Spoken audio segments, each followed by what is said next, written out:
Without the gangway, the vessel basically is a floating hotel. The gangway like this, it is referred to as the money maker on the vessel. So we need to have a gangway system that is very reliable, and it needs to work 24/7.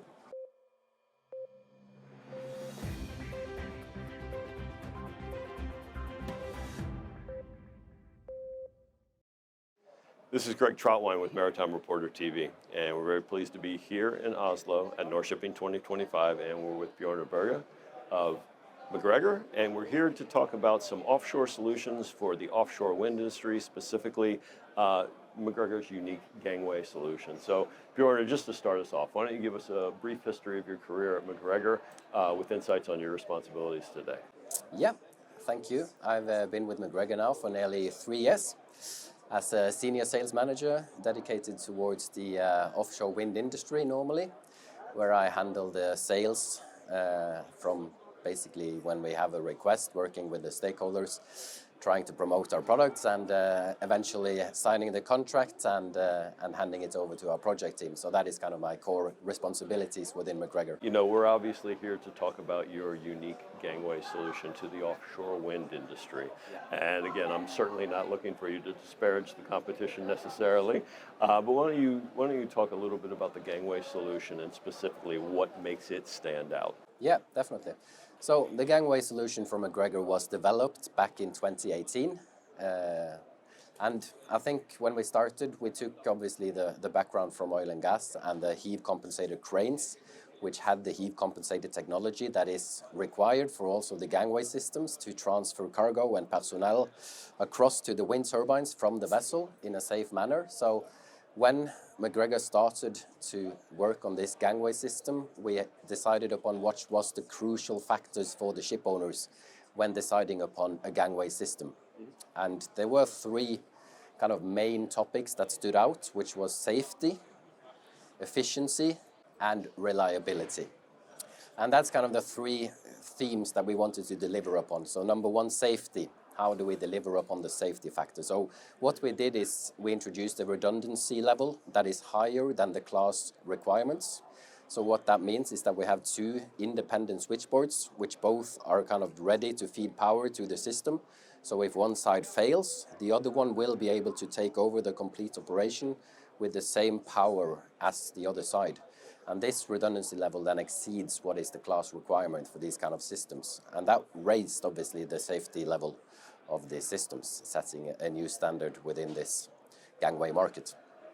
And then furthermore, we wanted to introduce, to deliver on the efficiency aspect, we introduced an all-electric gangway with all the rotary motions being delivered from electric machinery in the form of winches. And that helps a lot with regards to the efficiency aspect, where you get the best response. And this is a very active compensation where you have to compensate constantly towards the turbine. So to have a precise and very responsive compensation was required, and that is where you get the best from the electric drivetrain compared to, for instance, an hydraulic drivetrain, which was the standard in the industry at that time. And furthermore, we introduced permanent magnet motors, which is a very sophisticated motor delivering the best kind of torque ratio. Even at low speed, you get very good torque, and that is very good when it comes to the response rate of the system, delivering upon that efficiency aspect. And then finally, we introduced a different geometry of the gangway system. So normally the luffing motion of the gangway, all the competitors would control that from the back of the gangway systems in a form of a cylinder controlling that luffing.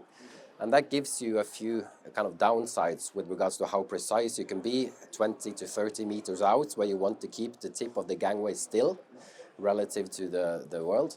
So we basically place the winches on top of the tower on the gangway, and then it comes down 2 wires taking control on the middle of the bridge, controlling the luffing motion out on the bridge. And that gives you a huge benefit when it comes to how precise and how good you can keep the stability of the heave compensation. And all those things basically meant that we felt that we delivered on that efficiency aspect, that you get the most efficient gangway possible. And then I guess reliability, it needs to work on a CSOV. which is this commissioning service operator vessel, where you normally would introduce a gangway like this. It is referred to as the money maker on the vessel. So without the gangway, the vessel basically is a floating hotel. And that is not really what you need. So we need to have a gangway system that is very reliable, and it needs to work 24/7. So in order to do that, obviously this dual path philosophy, as we say, with the redundancy level, that you have very good high redundancy level, is obviously a main factor. But then we also introduce OnWatch, which is MacGregor's aftermarket service, where we are connected to the equipment and you get 24/7 support from MacGregor, where you can call and get expert help. We can connect remotely and look at what is the issue, if you experience any issue, and solve it obviously as quickly as possible. Can you take a little bit deeper dive, though, into the electric versus the hydraulic? Because I found that actually to be quite an interesting development. Again, I know you described it, but I mean, what are the real bullet points? What are the key factors of electric versus hydraulic? Yeah, I'd say from a ship owner's perspective, you want to keep the operational expenditure of your vessel as low as possible. And one of the mission equipment, like the gangway systems, to have an all-electric gangway which can regenerate power back into the grid, and you get a much better energy efficiency compared to a hydraulic system. So that is kind of the main factor when it comes to deciding an electric versus an hydraulic, where you get obviously a more kind of emission-friendly system, which is also in line with a big focus from the financing of the vessels. The banks are looking at what are you doing in order to stay green through the supply chain. So to deliver upon that from a ship owner's perspective, we wanted to support them with an all-electric gangway that can regenerate power into the grid, help keep the emission down, and help keep the kind of operational expenditure of the vessel down. And then you get obviously the benefit of it being more efficient than a hydraulic system, also in operation. And what that means is that when you have a compensation that is so precise and so stable, you can also tackle more harsh sea states. And for a CSOV, you want to increase the weather window of when this vessel can actually operate, because normally an SOV traditionally have only been able to work through the summer season, so starting from May till September. So you have 6 months there where the vessel is not capable of basically doing the work required.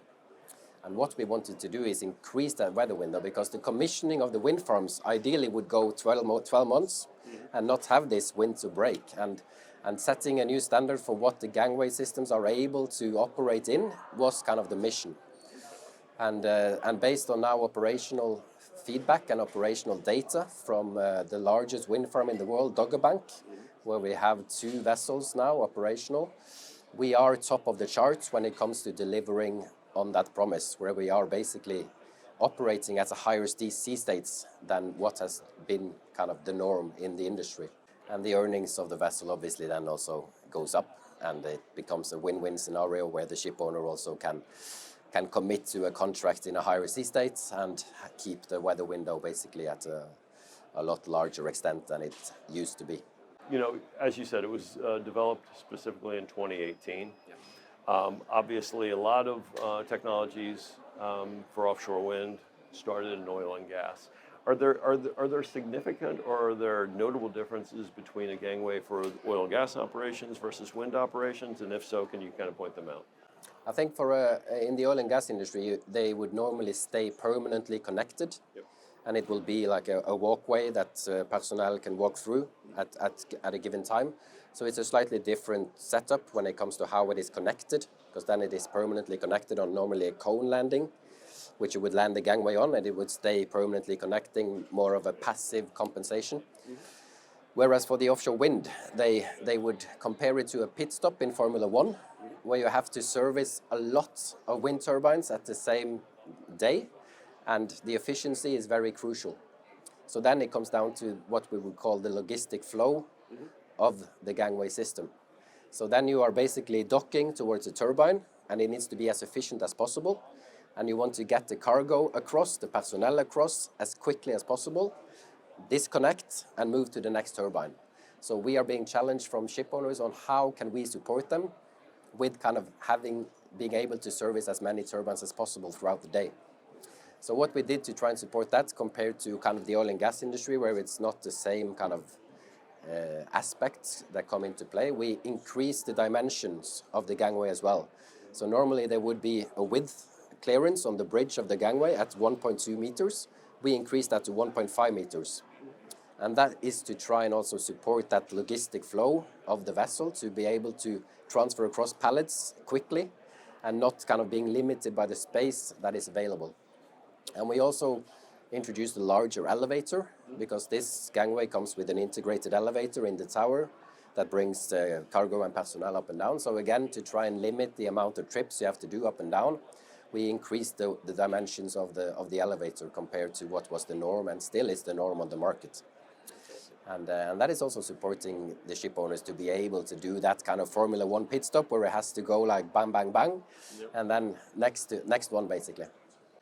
As always, it comes down to the safety, reliability, and efficiency. Definitely. Got that mixed up a little bit, but that's okay. So, Bjornar, I appreciate your time. I really just had one more question. So, you mentioned the Dogger Bank, and you have, I believe, two installations there. Can you, I guess, take a deeper dive into specifically the units that are being used there? So we have one vessel from Integrated Wind Solutions that has been operating there now for, I guess, close to 8 months, I believe, which has seen significant results when it comes to the operational performance of that vessel, which is standing out. We also have another vessel from Edda Wind called Edda Boreas, also operating on Dogger Bank, which is also now, I guess, competing with the IWS vessel to be kind of best on that field. And when we have been showcased the kind of data from that wind farm, we see that our vessels is outperforming the other ones. And the operator has been able to raise the kind of threshold for what sea state. Is it acceptable for a CSOV to kind of say this is out of what is acceptable? We have to go back to port. So since the MacGregor gangway was deployed on these vessels, they have been able to raise the threshold and see that, okay, we have now seen a new standard for what is possible to achieve with the CSOV, with a kind of next generation gangway systems like the ones MacGregor are delivering.